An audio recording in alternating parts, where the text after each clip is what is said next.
Sekitar 2 langkah, tiba-tiba itu ada batang pohon besar banget, ukuran segini, mungkin satu paha batang pohon itu jatuh dari atas tepat di tempat berdirinya pembina.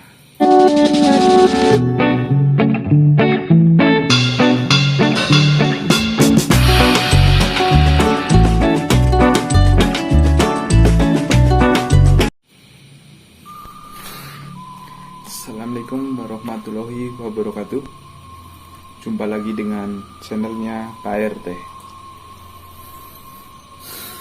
Oke, selamat malam untuk semuanya,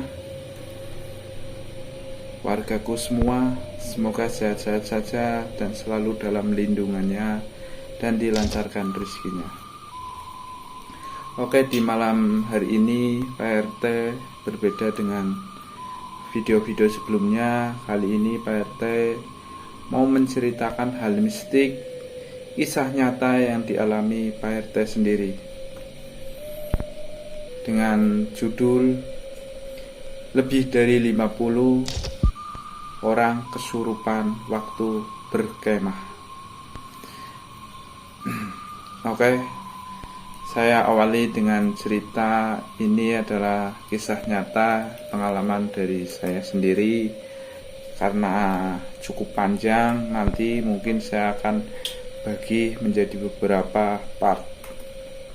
Di part pertama ini saya akan ceritakan beberapa kisah horor nyata yang dialami saya sendiri, yang sangat menyeramkan dan tidak saya lupakan sampai sekarang.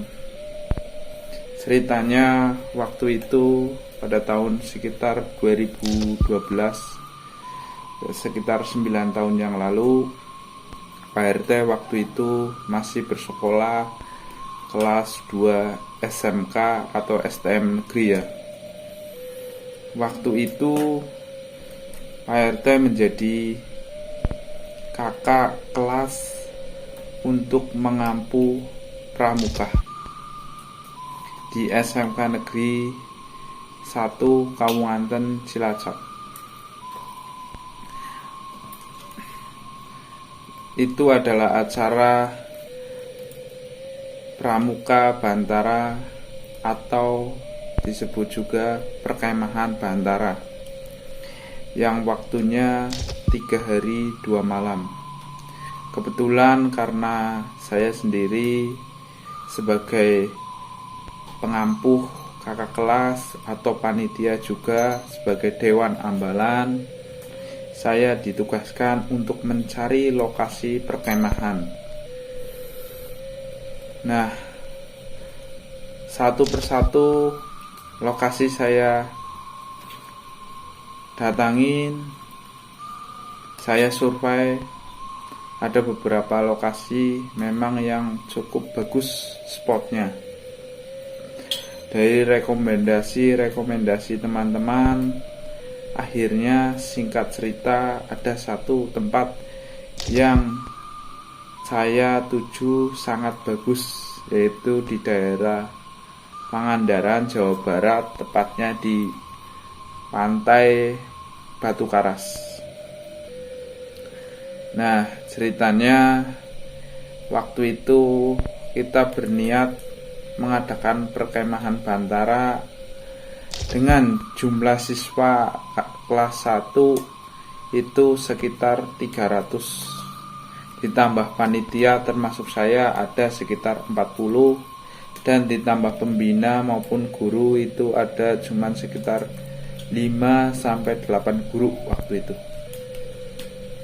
Kami bersama teman-teman, kebetulan karena budgetnya sangat minim, kami dari Cilacap, Jawa Tengah ke Pangandaran itu membutuhkan waktu sekitar 2-3 jam, 2,5-3 jam kalau tidak ada halangan. Nah, kita menggunakan waktu itu ada 11 truk. 10 truk itu berisi siswa, 1 truk itu berisi peralatan perkemahan. Setiap truk itu diisi sekitar 30-40 siswa. Nah, kebetulan 11 truk itu berangkat pukul 7.30 pagi. Itu pada hari Jumat. Tanggalnya saya agak lupa, bulannya itu sekitar bulan 2 kalau nggak salah. Kita berangkat pada hari Jumat, waktu itu Jumat pagi ya. Sampai lokasi, di dalam perjalanan kita tidak ada suatu kendala apapun. Pas packing juga tidak ada suatu kendala apapun. Kita berangkat bersama, kita berdoa dahulu sebelum berangkat. Di perjalanan kita tidak ada kendala apapun. Waktu itu kita sampai di Batu Karas Pangandaran sekitar pukul 10 pagi. Kita sudah sampai Pangandaran dan alhamdulillah tidak ada kekurangan apapun. Sampai sana baik-baik saja dan tidak ada halangan apapun. Sampai lokasi kita coba istirahat sebentar sebelum acara dimulai. Kita ngumpul-ngumpul, kita istirahat, minum, makan. Waktu itu karena perjalanan jauh, jadi kita memang sangat capek. Oke, setelah istirahat sekitar 30 menit kita istirahat. Nah, di situ setelah istirahat kita upacara pembukaan kegiatan dan nantinya akan dilanjut dengan pendirian tenda, pendirian pos-pos dan kegiatan lainnya. Kita setelah istirahat 30 menit dirasa capek sudah hilang, kita adakan upacara. Nah, disitulah awal mula kejadiannya. Semua dari kejadian awal mulanya di situ mulai ada kejadian-kejadian ganjil yang sangat aneh waktu itu. Mohon maaf, saya flashback dulu. Sebelumnya waktu itu kita menentukan tempat itu sudah survei, izin ke dinas, izin ke desa, kecamatan maupun juru kunci di sana. Keadaannya, gambarannya itu ada suatu lapangan itu dekat pantai dan ada bukit-bukit juga di sana. Cuman ada satu bukit di belakang lapangan itu, di atasnya ada makam dan itu tidak boleh satu orang pun untuk naik ke sana. Karena kami awal ke sana sebagai panitia, kami pun coba naik. Walaupun tidak boleh, tapi kami minta izin, sehingga dapat izin kami naik ke atas. Ternyata di sana ada makam di bukit itu. Jadi posisinya itu lapangan. Ini samping depan itu pantai ya, pantai, tapi sampingnya pantai itu ada bukit tinggi.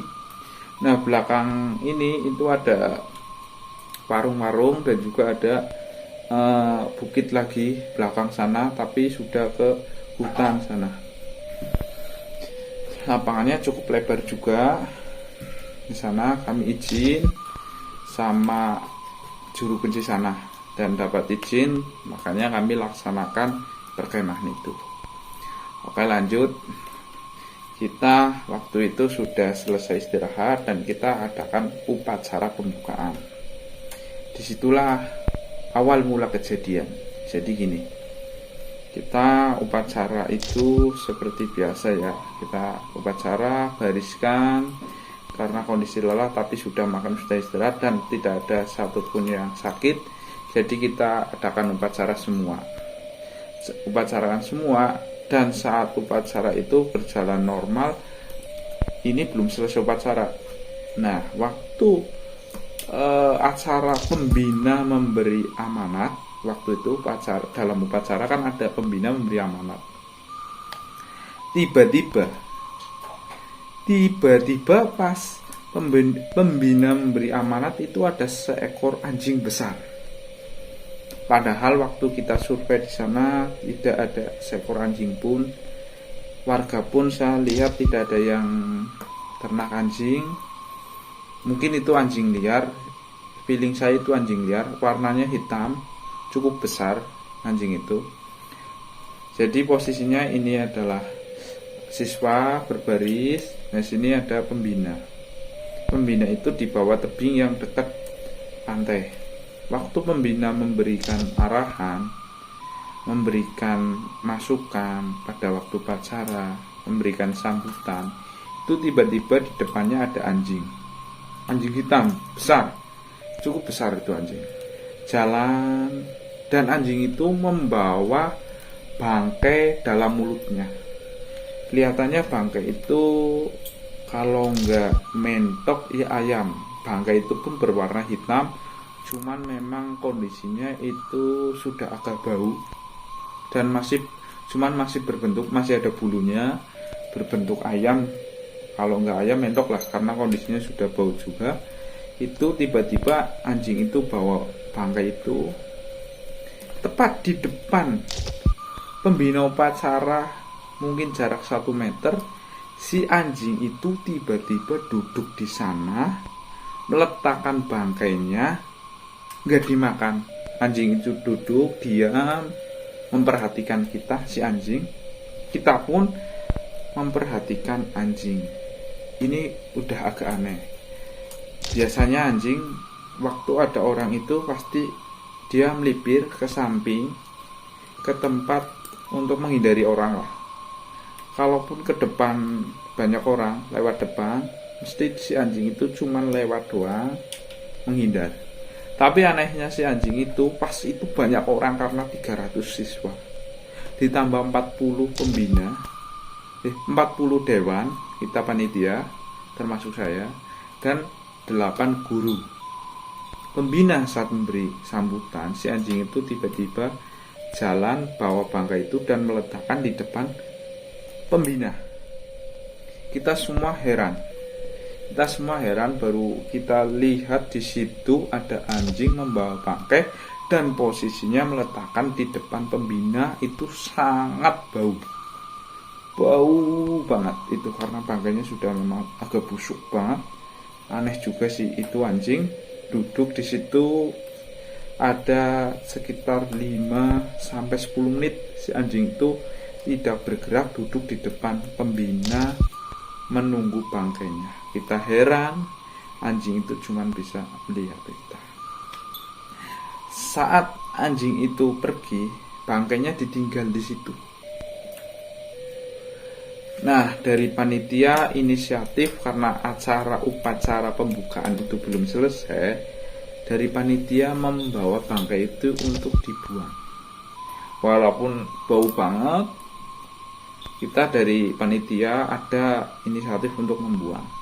Dibuanglah bangkai itu dengan kresek, buang. Setelah dibuang selesai, pikiran kita mungkin ini sudah selesai. Tapi saya sendiri berfirasat, baru awal mulai sudah ada kejadian seperti ini. Itu sangat firasat buruk. Kita acara terus mulai. Setelah upacara itu pembina memberi amanat selesai, kembali ke tempat pembina, cuman masih di lingkungan upacara ya. Upacara selesai, barisan dibubarkan. Belum ada 1 menit. Karena tadi kan di belakangnya pembina itu tebing tinggi, dan di situ ada pohon besar banget.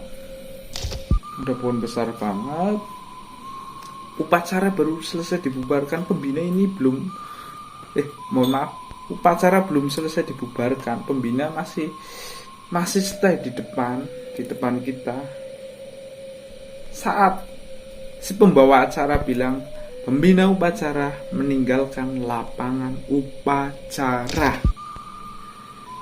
Baru sekitar 2 langkah, tiba-tiba itu ada batang pohon besar banget, ukuran segini, mungkin satu paha, batang pohon itu jatuh dari atas tepat di tempat berdirinya pembina. Itu selang 2 langkah. Kalau pembina telat 2-5 detik, pembina bakal kejatuhan batang pohon. Entah apa yang terjadi kalau sampai kejatuhan batang pohon terkena kepala. Jadi itu sangat kita heran sekali. Dan yang bikin aneh lagi, batang pohon itu bukan batang pohon tua yang sudah rapuh. Batang pohon itu masih segar, masih ada daunnya hijau. Aneh banget. Dan itu bukan kecil, besar, kisaran segini. Batangnya masih hijau. Saat jatuh saya teliti, saya lihat itu batangnya masih segar. Gak ada angin, gak ada hujan. Tiba-tiba batang itu jatuh tepat di berdirinya pembina. Pembina kaget, kita pun kaget, histeris. Bahkan banyak yang teriak. Karena kita heran, itu sangat heran, dan itu sangat mustahil banget. Gak ada angin, gak ada hujan ya, tiba-tiba batang pohon itu jatuh.